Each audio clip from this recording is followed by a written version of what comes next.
Bonjour mes abonnés, j'espère que vous vous portez très bien. Moi je vais très bien. Heureux de vous retrouver encore une fois de plus pour ce nouveau tuto. Alors ce petit tuto est consacré donc sur le modèle de Bohr. Alors le modèle de Bohr, c'est quand même, ça a été quand même une avancée très significative dans la compréhension de la structure des atomes ou de la matière. Parce que ici ce modèle, il y a des concepts qui sont abordés comme le niveau d'énergie, par exemple les transitions électroniques, les orbites électroniques, par exemple l'énergie de l'électron. Donc vous voyez que ce modèle a été quand même une avancée très significative dans la compréhension de la matière. Alors ce modèle, cependant, on verra aussi que ce modèle a des imperfections, puisque d'ailleurs c'est un modèle, c'est vrai qu'on utilise, mais elle n'est plus d'actualité, parce qu'il y a quand même des imperfections qu'on va essayer de voir. Parmi les imperfections ou les limites, c'est que ce système ou ce modèle ne peut pas s'appliquer à tous les atomes, généralement seulement à des atomes ayant un seul électron, par exemple le cas d'hydrogène et des hydrogénoïdes. Donc ce modèle n'est appliqué que pour des hydrogènes et des hydrogénoïdes. Alors, c'est quoi les hydrogénoïdes? En fait, des hydrogénoïdes, ce sont des ions ou des atomes ayant perdu tous les électrons sauf un. Vous voyez que on parle de hydrogénoïde, c'est-à-dire que ça a trait à l'hydrogène. Pourquoi? Parce que c'est un système qui est monoélectronique, c'est-à-dire que ce sont des atomes, si vous voulez, ayant perdu tous les électrons, mais sauf un. Vous voyez que c'est identique à un hydrogène, puisqu'il y a juste un électron qui reste.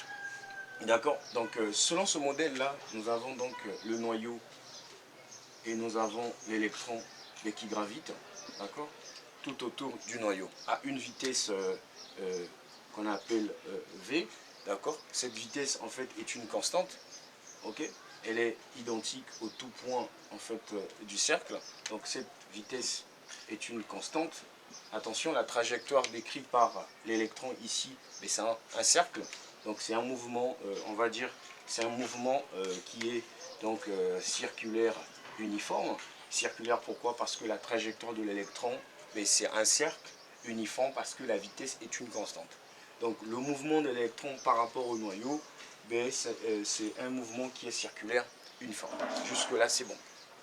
Alors, il y a une petite question qu'on va essayer de reprendre, parce que ça revient parfois le jour de l'examen. On vous dit que l'électron, entre l'électron et le noyau, il y a du vide.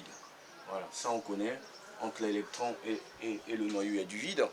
Alors on demande pourquoi est-ce que l'électron ne se crasse-t-il pas sur le noyau. Voilà.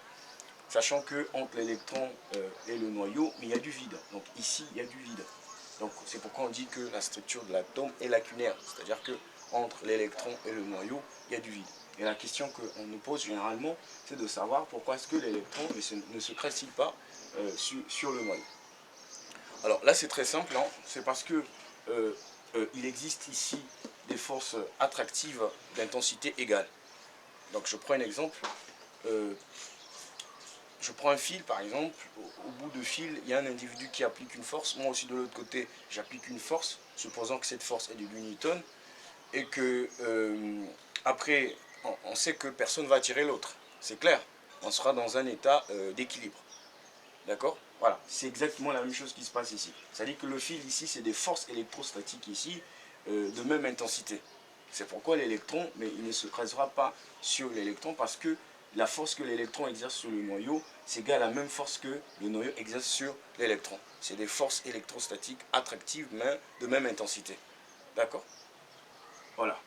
Donc, le jour de l'examen, on reprendra donc pourquoi est-ce que l'électron ne se crasse pas sur le noyau, mais parce qu'il existe des forces attractives de nature coulombienne.